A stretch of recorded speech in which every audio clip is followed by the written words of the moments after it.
냉장차에 시스로 갇힌 철도 직원이 7시간이 지난 후에 시신으로 발견되었습니다. 이게 오래전에 미국에 있었던 그런 사건이었는데 수사기관에서 사인을 갖다가 밝히게 됩니다. 가능한 모든 것들을 유추해서 수사를 해나가도록 그렇게 지시가 내려졌는데 이것저것 다 조사를 해보게 됩니다. 먼저 이제 뭘 수사를 할까 생각을 하다가 자, 이게 혹시 타살 흔적이 있지는 않을까, 타살 당한 것은 아닐까 생각을 해가지고 조사를 해봤지만 이 사람 상처 부위가 전혀 없었고 온몸이 깨끗했기 때문에 타살 당한 흔적, 외부로부터의 침입은 없었다. 그렇게 이제 결론을 내리게 됩니다. 질식사를 한 것은 아닌가 살펴봤더니 외부에서 공기가 이렇게 잘 들어왔기 때문에 유통이 되는 그런 차량이었기 때문에 절대로 이거 질식사를 당할 수가 없다. 그러면 이게 냉동차이기 때문에 얼어 죽은 것은 아닐까 하고 조사를 해봤는데 아무리 조사를 해봐도 얼어 죽을 만한 그런 이제 흔적이 없을 뿐만 아니라 이 냉동차는 이미 고장이 나 있었습니다. 그렇기 때문에 얼어 죽을 만한 그런 흔적이 없었다는 거죠. 그러면 도대체 이 사람은 왜 죽었을까? 혹시 음독한 것은 아닐까? 독극물이 혹시 투여됐는가 하고 조사를 해보니까 위장이 아주 깨끗합니다. 그래서 결론이 그렇습니다. 모든 수사를 종결하고 결론을 내렸는데 이 사람의 마음속에 잘못된 믿음 때문에 죽었다. 결론을 툭 이렇게 내렸는데 무슨 얘기냐면 자, 이제 잘못된 냉동차입니다. 그 차에 이렇게 들어가서 이게 이제 원치 않게도 사고가 난 거죠. 자신이 갇히게 되었는데 그는 처음에 갇히게 될 사력을 다해서 문을 두들기게 됩니다. 그리고 목청껏 소리를 지르게 됩니다. 밖에 누가 없느냐고. 날 좀 구해달라고. 근데 이미 직원들은 퇴근했던 그런 시간이기 때문에 밖에서 아무도 그 소리를 들은 사람이 없습니다. 자, 그렇게 되다 보니까 시간이 점점 지나면서 이 사람 마음속에 조급한 마음이 생깁니다. 그리고 두려움이 엄습하게 됩니다. 그리고 이렇게 생각을 하면 나는 몇 시간 지나지 아니 얼마 지나지 않으면 이 차가 냉동차이기 때문에 나는 얼어 죽고 말 거야. 그러면서 온몸이 싸늘하게 식어져가기 시작을 합니다. 아주 차가워지죠. 그리고 결국은 얼어 죽게 되었다 하는 그런 얘기입니다. 여러분, 몸이 얼어서 얼어 죽은 게 아니고 그 마음이 얼어서 결국은 죽음에 이르게 되는 그런 불행한 일이 있었는데 그래서 7시간 만에 죽게 된 결정적인 원인은 잘못된 믿음, 두려워하는 마음 때문이었다. 이렇게 결론을 내리고 있는데 원래 하나님께서 우리 인간을 만드셨을 때는요, 두려움이 없었답니다. 아담의 마음속에도 하와의 마음속에도 두려움이라는 건 없었어요. 아주 평안한 마음이죠. 그 예수님께서 제자들에게 주셨던 말씀이 평안을 너에게 끼쳐놓으니 곧 나의 평안을 너에게 주노라. 내가 너에게 주는 것은 세상에 주는 것 같지 아니하니 너희는 마음에 근심도 말고 두려워하지도 말라. 여러분, 주님이 우리 안에 들어오게 되면 두려움이 사라진다는 거죠. 그런데 어떻게 두려움이 우리 가운데 임하게 됐을까? 인간 세계에 왜 두려움이 찾아왔을까? 하고 보니까 하나님께서 아담과 하와에게 명하신 말씀을 갖다 아담과 하와가 불순종하게 됩니다. 선악과 열매를 절대 먹지 말라고 했는데 그 선악과 열매를 뚝 따가지고 먹었습니다. 그리고 난 다음에 선악과 열매를 먹고 난 다음에 마음속에 두려운 마음이 생기게 됩니다. 그리고 창세기 3장 8절에 보게 되면 하나님께서 에덴 동산에 임재하게 될 때 보면 바람이 붑니다. 그리고 하나님께서 임재를 하시게 됩니다. 전에 같으면 반갑고 기뻐서 어쩔 줄 몰랐는데 근데 이상하게 하나님께서 임재하시는데 두렵고 떨리는 마음이 생겨서 아담이 숨게 됩니다. 그러니까 그때 하나님 음성이 들려와요. 아담아, 내가 어디 있느냐? 하나님 몰라서 묻는 말씀이 아니죠. 아담이 숨었기 때문에 아담에게 묻는 말씀입니다. 아담아, 내가 어디 있느냐? 내가 동산에서 하나님의 소리를 들었으므로 그리고 내가 발가벗었기 때문에 두려워하여 숨었나이다. 두려워하여 숨었나이다. 그리고 두려움이라는 게 언제 찾아왔냐면은 하나님께 범죄하게 될 때 두려움이라고 하는 게 찾아왔다는 거지요. 그래서 여기서 여러분 처음으로 두렵다는 말이 여기 기록되어져 있는데 창세기 3장 8절이죠. 그럼 여러분 두렵다 이렇게 우리 마음속에 두려움이 생겨야 되는데 어떤 사람은 두려워하는 사람이 있는가 하면 어떤 사람은 두렵지 않는 사람이 있습니다. 우리 인간에게는 참 두려움이 많습니다. 그런데 어떤 사람은 모든 사람들이 두려워하는데 두려워하지 않는 사람이 있는가 하면 어떤 사람은 다른 사람 두려워하는데 두려워하는 이런 사람이 있습니다. 두려움이 왜 찾아올까요? 죄 때문에 찾아오게 되고 믿음이 적기 때문에 우리 마음속에 두려움이 생기게 되고 믿음이 없기 때문에 두려움이 생기는 법입니다. 그래서 오늘 이 시간 두려워하지 말라 하는 제목으로 말씀을 전하게 될 터인데 두려워하지 않게 해서 우리가 뭘 해야 될까? 3가지 말씀을 제가 여러분에게 말씀드리려고 합니다. 이 말씀을 듣는 가운데 저와 여러분 마음속에 크신 은혜가 임하게 되는 복된 시간 될 수 있기를 주의 이름으로 부탁을 드립니다. 아멘. 먼저는 하나님의 택하신 자녀이기 때문에 절대 두려워할 이유가 없다는 겁니다. 오늘 8절 이렇게 말합니다. 그러나도 그렇게 말하죠. 그러나 나의 종도 이스라엘아, 나의 택한 야곱아, 나의 벗 아브라함의 자손아, 나의 택한 야곱아 이렇게 하나님 말씀하게 되는데 세상에 여러분 버림받은 자가 있는가 하면 택함 받은 자가 있습니다. 그래서 우리가 하나님을 믿고 그리스도 예수를 생명의 구주로 내가 받아들였다고 한다면 그분을 내가 주님으로 내가 영접했다고 한다면 나는 틀림없이 택함 받은 사람입니다. 근데 여러분 택함 받은 사람에게 하나님께서 뭐라고 말씀했냐면은 나의 종 아브라함의 자손아. 그럼 아브라함은 누굽니까? 아브라함은 믿음의 조상입니다.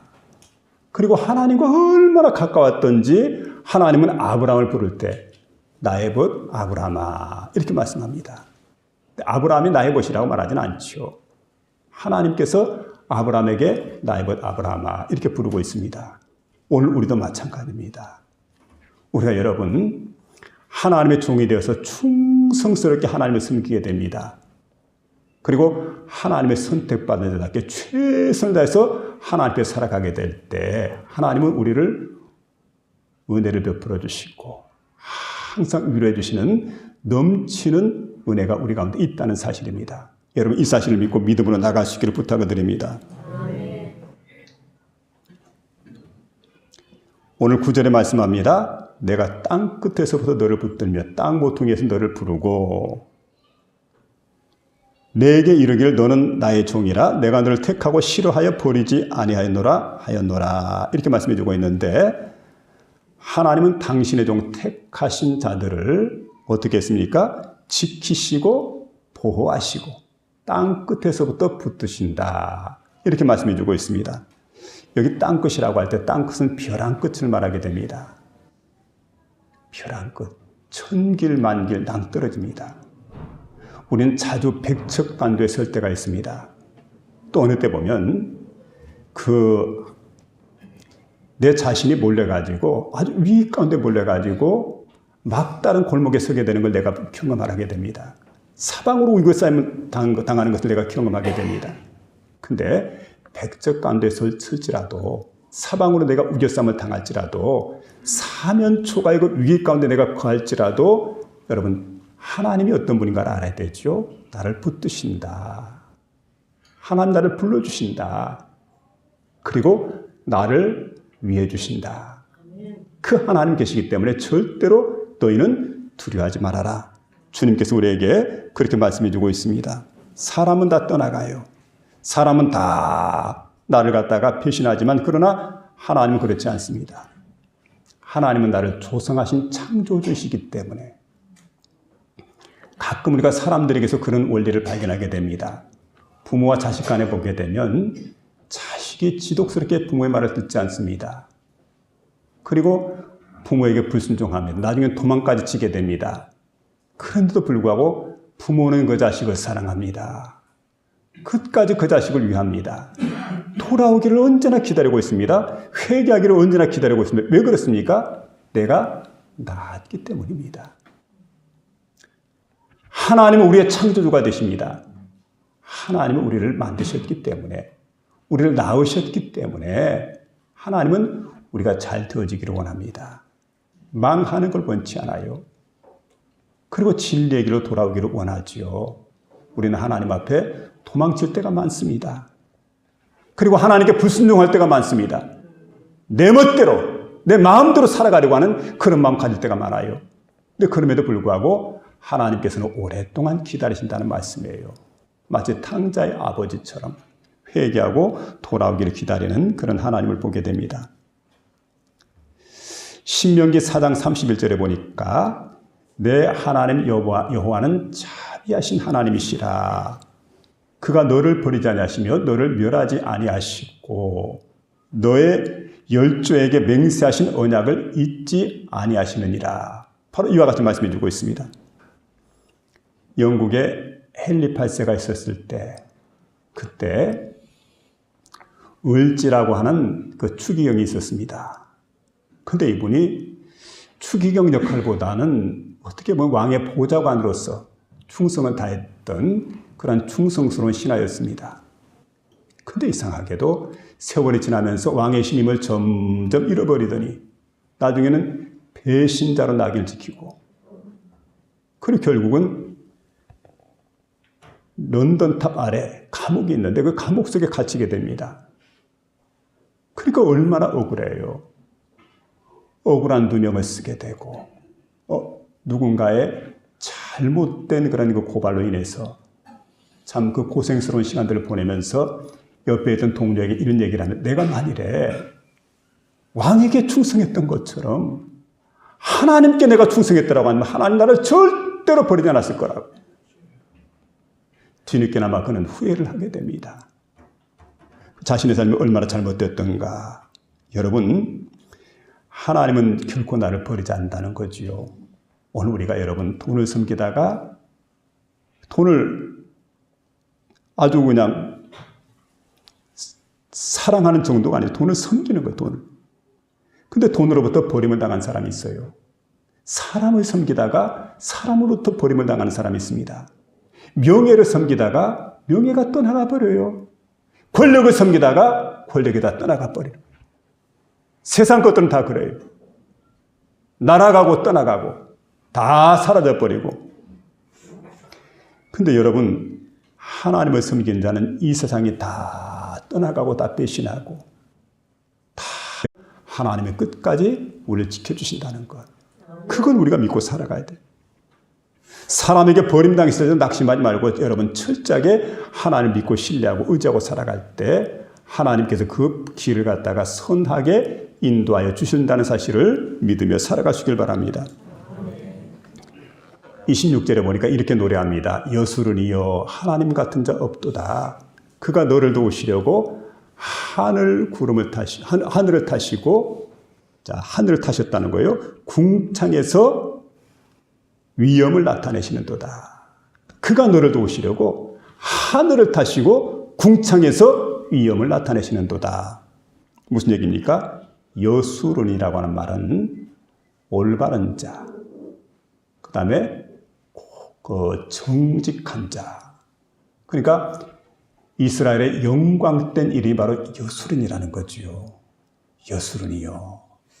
너 같은 자 없도다. 여러분, 여수른이라고 하는 이름은 정말 행복한 자라는 거예요. 그러니까 여러분, 이스라엘 백성들 보면은 모세가 이스라엘 백성을 인도하게 될 때 특징이 있습니다. 목이 곧은 자라. 패역한 자라는 거예요. 그런 자였는데, 원망 불평만 있어왔던 그런 자들이었는데 하나님께서 그들을 어떻게 합니까? 여수른으로 만드는 거예요.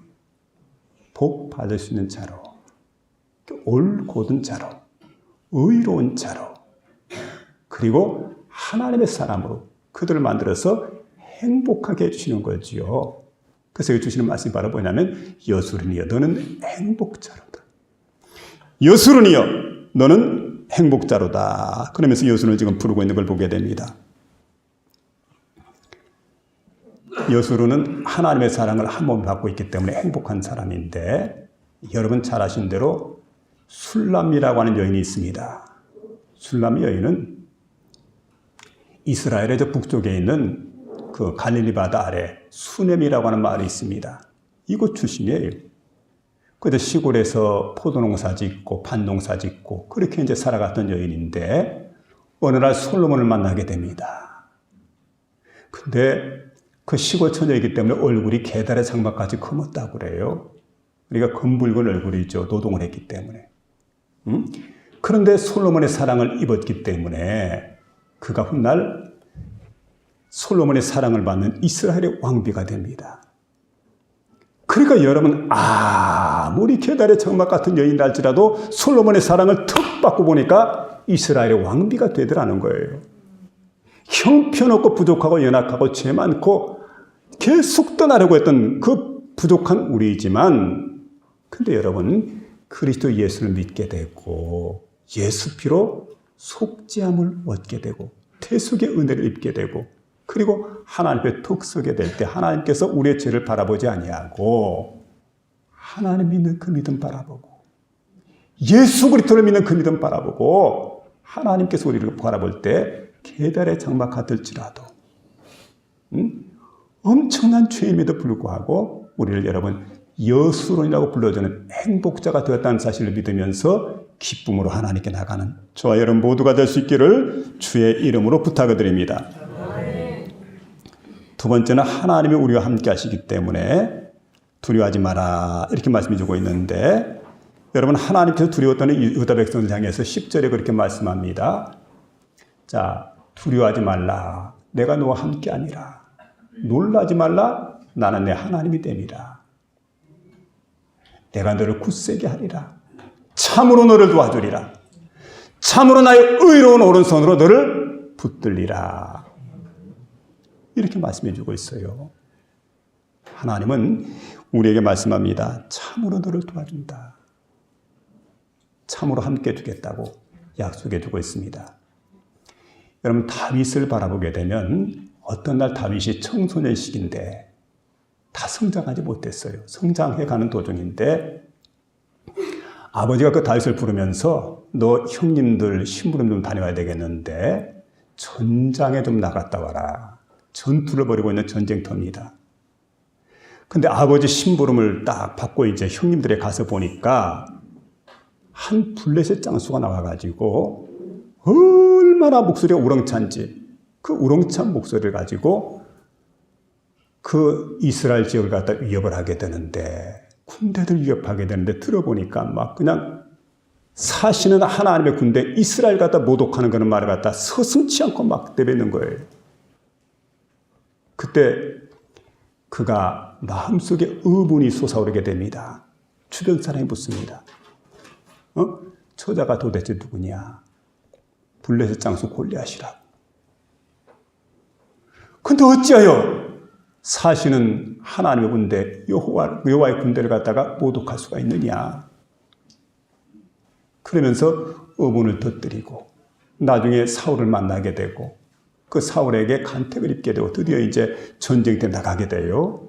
전쟁 나가게 되는데 턱 나서가지고 골리앗 장수를 바라보게 돼요. 여러분 한번 생각해 보세요. 골리앗 장수가 누굽니까? 골리앗 장수는 키를 보니까 키가 한 2m 90이 돼요. 고대 거인입니다. 거인. 거기다가 뭐 투구를 쓰고 갑옷을 입었는데 군장, 무게를 달아보면 한 55kg 정도 되는, 얼마나 무겁습니까? 게다가 창을 하나 딱 들었는데 그 창날 무게만 해도 6.6kg입니다. 굉장하죠? 그래, 이런 사람 앞에 만약에 누군지 서게 되면 소스라치게 놀랄 수밖에요. 근데 이렇게 목소리까지 우렁차가지고 막 이스라엘 군사들 위협하면서 누구든지 내게 나와서 1대1로 싸우자. 내가 만일에 지게 된다면 블레셋이 너희의 종이 된다. 너희가 만일에 나한테 지게 된다면 너희는 내 종이 될 거라고. 근데 그 앞에 누가 나섭니까? 이 애송이죠.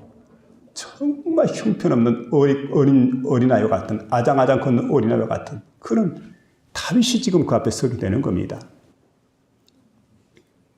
다윗은 먼저 사울왕이 그에게 투구를 씌워줍니다. 근데 투구가 너무 크니까 쑥 들어가는데 눈에 보이지 않습니다. 갑옷을 입혀주는데 갑옷이 무거워서 뒤뚱뒤뚱 걷기가 힘들어요. 창을 주어줬는데 창을 휘두를 수가 없어요. 폐하이가 안 되겠습니다. 내 방법대로 나가겠습니다. 그 네 방법이 뭐냐? 목자의 제구를 갖추는 거예요. 한 손에 막대기 듭니다. 한 손에 물매를 듭니다. 시냇가에 가서 반들반들한 돌멩이 5개를 갖다가 집어가지고 주머니 속에 넣습니다. 그리고 나가겠다고. 참 아무리 생각해도 사울이 생각해도 이거 근데 어차피 지는 전쟁 아닙니까? 다른 병사 죽이는 것보다는 지가 그렇게 하니까 그럼 네가 나가서 네가 싸워라. 다윗을 내보내게 됩니다. 근데 여러분 다윗을 믿는 구석이 있어요. 이 전쟁에서 내가 지리라고 생각하지 않아요. 여러분 이 싸움이 어떤 싸움입니까? 일대로 싸우지만은 가까이서 칼싸움 하는 게 아니에요. 사울의 방법대로 하면 치고 말아요. 칼도 제대로 들기가 힘드는데 투구도 제대로 쓰지 못하겠는데 눈도 잘 보이지 않고 갑옷은 무겁고 그 방법으로 싸우면 지게 되지만 그러나 내 방법으로 나가겠다고. 그게 뭡니까? 목자의 제구를 갖추고 나가는 거예요. 그래서 여러분 말콤 글래드웨이라고 하는 사람이 분석을 했습니다. 쫙 분석을 해놓고 이 전쟁은 다윗과 골리앗의 싸움인데 골리앗이 승리하는 게 아니고 100% 다윗이 승리하게 돼 있다. 발상전환이죠. 여러분 이상하잖아요. 어떻게 어린 다윗이 그 기골이 장대한 골리앗을 이길 수 있단 말인가? 그건 불가능한 얘기 아니겠어요? 근데 여러분 이분은 이렇게 얘기를 하게 됩니다. 저도 굉장히 이 말씀을 깊이 묵상을 했어요. 예전부터 묵상을 했는데 딱 가려운 건 이분이 지적해 줍니다. 그러면서 이렇게 얘기를 하는 거예요. 자, 골리앗 장수는 주특기가 뭐냐면 보병입니다. 보병은 주특기가 일빵빵이에요. 그런데 지금 다윗은 뭡니까? 주특기가 포병입니다. 포병. 포병과 포병의 싸움입니다. 저는 포병 105입니다. 주특기가. 박격포입니다. 사수입니다. 그래서 저는 다른 것 못해도 박격포는 잘 쏴요. 막 고포탄이고 막 초명탄이고. 근데 한번 생각해 보세요. 포병하고 포병과 싸우면 어떻게 됩니까? 포병은 거리가 멉니다. 유효사거리가 얼마나 될까? 물맷돌 유효사거리. 그럴 때 여러분 대형 박물관에 가서 보니까 나기스 전투가 벌어졌는데 그때 사용했던 물맷돌이 딱 전시가 되어 있는데 여성의 주먹 자그마한 여성의 주먹 정도 돼요. 작은 돌멩이가 아닙니다. 그리고 여러분 이 물맷돌 부대가 어디 섰는가 하고 보니까 화살부대 뒤에 물맷돌 부대가 서 있습니다. 유효사거리가 400m예요. 물매 던지는 사람이 날마다 던지는 거 연습을 해요. 그러니까 여러분 다윗은 지금까지 칼을 한 번도 휘두르지 않았지만 물매는 수없이 던졌어요. 다윗은 명사수입니다. 포병의 포 한 방에 포병은 나가 떨어져요. 포병이 이길 수 없어요. 그럼 또 한 가지입니다. 모표물 있지 않습니까? 모표물, 표적을 바라보니까 골리앗은 일단 표적이 큽니다. 면적이 넓어요. 그리고 골리앗은 고정적입니다. 근데 다윗은 여러분 물찬제비입니다. 날아다니는 거예요. 얼마나 동작이 빠른지. 거기다가 이게 여러분 유동적입니다. 유동적. 표적이 작아요. 그러니까 맞추기가 쉽지 않단 말이에요. 사격으로 말하면 그 클레이 사격을 해야 됩니다. 고정적인 사격을 하는 게 아니고 막 목표물이 날아가잖아요. 접시가. 그걸 맞춰서 떨어뜨려야 되는 겁니다. 그러니까 얼마나 힘들어요. 기동성의 문제입니다. 기동성이 어떨까요? 다윗은 여러분 몸이 가볍습니다. 그리고 갑옷이 없어요. 투구도 없습니다. 그러니까 물찬 제비처럼 그냥 날아가는 거죠. 그런데 여기 보니까 골리앗은 어떻습니까? 골리앗은 지금 갑옷과 투구를 갖다 입었는데 그 무게가 55kg입니다. 뒤뚱뒤뚱이죠. 뒤뚱뒤뚱. 그리고 그 창날을 딱 들었는데 막 6.6kg 되는 거 막 얼마나 무거워요. 그러니까 기동성이 떨어지는 거예요. 몽골군이 유럽을 점령하게 될 때 어떻게 점령했을까요? 유럽에 가서 보니까 이 사람들은 기동성이 다 떨어지는 거예요. 투구가 무거워요. 갑옷이 무겁습니다. 몽골군은 어떻습니까? 가볍잖아요. 그리고 한 사람 군인이 보통 3마리의 말을 끌고 다니면서 막 필요한 물자를 다른 말에 다 싣고 막 달려가네. 얼마나 빠릅니까? 쏜살까지 달려가가지고 치고 들어가니까 속수무책으로 그건 당할 수밖에. 그런 이제 생각해 보세요, 여러분. 이제 여러분에게 묻습니다. 이건 누가 이기겠어요? 다윗입니까? 골리앗입니까? 그런데 보세요. 이걸 이스라엘 군사들이 보지 못했다는 거예요. 누가 봅니까? 다윗이 그것을 보게 됩니다. 그래서 여러분, 다시 한번 우리가 성경을 더 위쪽으로 거슬러 올라가 보세요. 여호수아 갈렙이 고백했던 말이 있지 않습니까? 저들은 우리의 밥이다. 아니다! 우리는 그 땅에 가면 반드시 죽게 된다. 반드시 망하게 된다. 그들은 막 엄청난 사람들이고 키가 크고 그리고 힘도 세고 성읍도 견고하고 안 된다. 여러분 다르잖아요. 바라보는 눈이 다르잖아요. 다윗이 골리앗 장수 가까이 갑니다. 호주머니에서 돌멩이를 고릅니다. 그리고 물매에 넣게 됩니다. 물매를 돌려서 힘껏 던지게 됩니다. 어떻게 됐을까요? 골리앗의 적장에 이마를 맞춰서 쓰러뜨리게 됩니다. 여러분 이마에 맞았는데 맞는 것으로 끝나는 게 아니에요. 이마에 떡 하고 들어가 박혀버렸어요. 그러니까 벅 하고 쓰러지게 되는데 달려가서 칼을 빼들죠. 여러분 적장에 있던 골리앗은 다윗을 향해서 이렇게 말한 적이 있어요. 껄껄대고 웃으면서 다윗의 표정을 보니까 세상에 저런 애순이를 내게 보이다니. 이스라엘에 그렇게 군인이 없단 말이냐. 저런 애송이가 나한테 보내다니. 그리고 나하고 싸우러 나오는데 막대기를 질리고 나와. 택도 아닌 얘기. 그래 오냐 오너라. 내가 너를 공중의 새와 들짐승의 밥이 되게 해주마. 그런데 다윗도 호기롭잖아요. 응수하게 됩니다. 너는 칼과 창과 탄창으로 무장해서 내게 나오거니와 나는 만군의 여호와의 이름 내가 모욕하는 이스라엘 군대의 하나님의 이름으로 내게 나가노라. 그 하나님은 오늘 내게 붙여 너를 내 손에 붙여서 너를 치게 할 거다. 그리고 나는 너의 머리를 베어서 그리고 블레셋의 모든 군사들의 시신을 갖다 공중에서와 땅의 들짐승들의 밥이 되게 해주고 온 땅으로 하나님 여호와가 어떤 분인 줄 알게 하리라. 그래서 여호와의 구원하심이 칼과 창에 있지 않고 그리고 이제 온 세상이 하나님께서 여호와심을 알게 하는데 전쟁은 여호와께 속한 것이지 그가 너희를 내 손에 붙이리라. 그가 너희를 우리 손에 붙이리라. 그리고 싸움에 나가서 여러분 대승을 거두게 됩니다. 중요한 것은 여러분 다윗이 바라봤던 게 뭘까요? 하나님이 함께 하신다는 것. 내가 쉰데 주특기가 있어요. 그리고 주눅이 들지 않았다는 것. 그리고 상황을 정확히 봤다는 것. 그래서 여러분 그 싸움에서 승리를 거두게 됩니다. 상황을 정확히 봤던 사람은 예전의 정탐꾼 가운데 여호수아 갈렙입니다. 오늘 상황을 정확히 본 사람은 누굽니까? 바로 다윗입니다. 마귀가 아무리 세력이 강하다 할지라도 하나님 여호와께서 우리와 함께 하신다고 한다면 한 길로 왔다가 7길로 물러가는 그런 역사가 일어난다는 사실을 믿음에 나가는 저와 여러분 될 수 있기를 주의 이름으로 부탁을 드립니다. 하나님 함께 하신다는 것. 여러분 다윗이 승리하는 비결은 하나님 함께 하심이 있었습니다. 그래서 마태복음 28장 20절에 볼지어다 내가 세상 끝날까지 너희와 항상 함께 있으리라. 이사야 43장 2절에 보니까 이렇게 말씀해 주고 있습니다. 내가 물 가운데 지날 때 내가 너와 함께 할 것이라.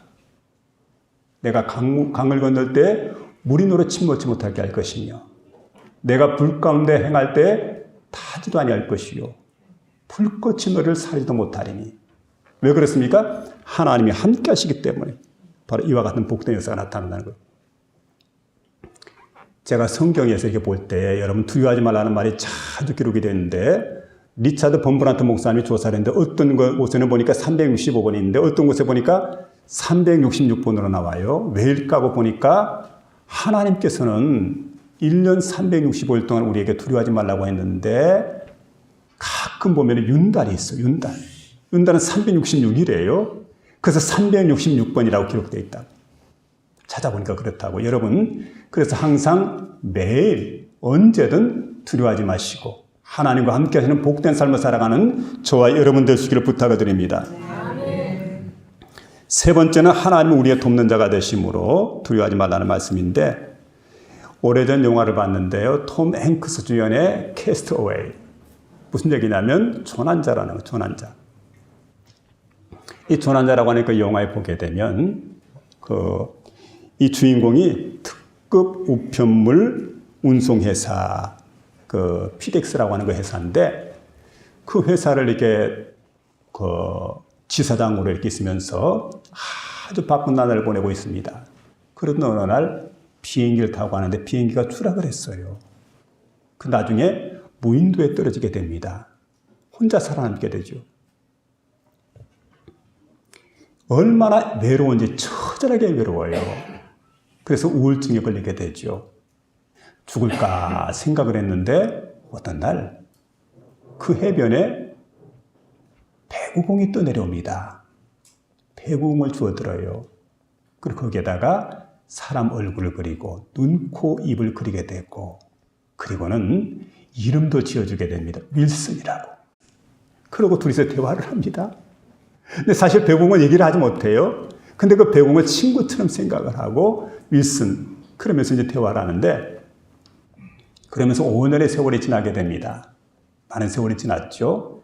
탈출을 하려고 이제 뗏목을 만들었습니다. 뗏목 만들고 자기 가장 가까운 옆에다가 나무 막대기를 세우고 거기다가 이제 배우곤 이렇게 집어넣고 해가지고 결국은 이제 윌슨과 함께 탈출하는 거예요. 그 섬을 갖다가. 근데 탈출하다 그만 순조롭지 않습니다. 그만 폭풍우를 만나게 되었는데 윌슨이 떠내려가 버렸어요. 그러고 나니까 얼마나 마음이 서러운지 윌슨 그러고 막 울게 됩니다. 그동안 그런 울음은 처음이죠. 너무 마음이 서러운 거예요. 여러분, 사람이 두려울 때가 언제일까요? 언제 두렵습니까? 내가 혼자라고 생각될 때예요. 혼자일 때입니다. 그래서 마귀가 우리를 언제 공격하냐면 혼자일 때 공격하는 거예요. 그래서 어떤 마음을 줍니까? 혼자라고 생각하게 만들어요. 그리고 혼자일 때 딱 마귀가 공격을 하게 됩니다. 근데 언제가 혼자냐면 여러분 중환자실에 들어갈 때 와, 나는 이제 혼자로구나. 이게 바로 사경이라는 거구나. 여러분 혼자라면 얼마나 괴로울까요? 얼마나 힘들까요? 얼마나 답답할까요? 그러나 여러분 그런 우리를 향해서 주님께서 말씀해 주고 있습니다. 두려워하지 말라. 내가 너와 함께함이라. 놀라지 말라. 나는 내 하나님이 됨이라. 내가 너를 굳세게 하리라. 참으로 너를 도와주리라. 참으로 나의 의로운 오른손으로 너를 붙들리라. 그 하나님께서 여러분 우리와 함께 해주신다는 거예요. 내가 사망의 음침한 골짜기로 다닐지라도 해를 두려워하지 않을 것은 주께서 나와 함께 하심이라. 볼지어다 내가 세상 끝날까지 너희와 항상 함께 있으리라. 함께 하신 하나님이에요. 그래서 우리가 늘 생각을 해야 됩니다. 아하, 하나님이 우리의 돕는 자가 된다. 함께 하신 하나님입니다. 그런 걸 우리가 염려할 필요가 없다는 겁니다. 우리가 하나님을 전적으로 믿고 신뢰하고자 할 때 죽음조차도 두려워할 게 없습니다. 죽음조차 두려워할 게 없어요. 왜냐하면 하나님께서 우리의 몸뿐만 아니라 영혼까지 책임져 주시기 때문에. 하나님은 그런 분입니다. 우리는 사람들이 불의한 줄 알면서도 불의를 거부하지 않는 건 왜 그렇습니까? 죽음이 두렵기 때문에 그렇습니다. 우상 숭배하는 게 죄악인 줄 알면서 우상 숭배하는 사람들 보면은 죽음이 두렵기 때문에 혹시나 이런 마음들이죠. 그래서 사람들은 마음속에 이런 걸 죽음이라고 하는 걸 두려워하게 되는데 이게 마귀의 무기예요. 죽음을 통해서 우리에게 협박을 하게 됩니다. 그런데 우리는 여러분 믿음의 사람이기 때문에 믿음의 사람이 누굽니까? 영혼까지 하나님께 맡기는 사람이에요. 내 모든 걸 하나님께 맡깁니다. 그 주님 말씀하잖아요. 몸은 죽여도 영혼은 능히 해치지 못하는 그런 자들 두려워하지 말라. 몸과 영혼을 능히 지옥불에 던지는 그 자, 그분을 두려워해라. 그분이 누굽니까? 마태복음 10장 48절에 있죠. 하나님 여호와이신 줄로 믿으시기 바랍니다. 하나님 그런 분이에요. 근데 여러분 그 하나님께서 오늘 우리와 함께 하시기 위해서 임마누엘로 우리 가운데 거하신다는 것. 함께 하시는 하나님이죠. 우리 주님께서 임마누엘로 우리 가운데 찾아오셨습니다. 그분은 바로 우리 예수님이십니다. 함께 하시는 분입니다. 여러분 오늘부터 나는 혼자야. 나는 버려진 존재야. 나는 처량한 존재. 절대 그런 생각하지 마시고 여러분 하나님 나와 함께한다. 우리 주님 나와 함께한다. 나를 찾아오신다. 나를 도와줄 거다. 그럼 난 세상 끝날 때까지 그 주님이 나를 갖다 붙들고 결단코 나를 떠나지 않을 거다. 고아처럼 나를 버리지 않을 거다. 꼭 생각하면서 믿음으로 살아가시길 바랍니다. 여러분 두려워하지 말라 하는 말씀을 이렇게 들려주고 있습니다. 왜 두려워하지 말아야 될까요? 하나님께서 우리를 택하여 주셨기 때문에 함께해 주시기 때문에 도와주실 것이기 때문에 절대 두려워하지 마시고 믿음으로 승리하는 저와 여러분 다 될 수 있기를 주의 이름으로 축원합니다.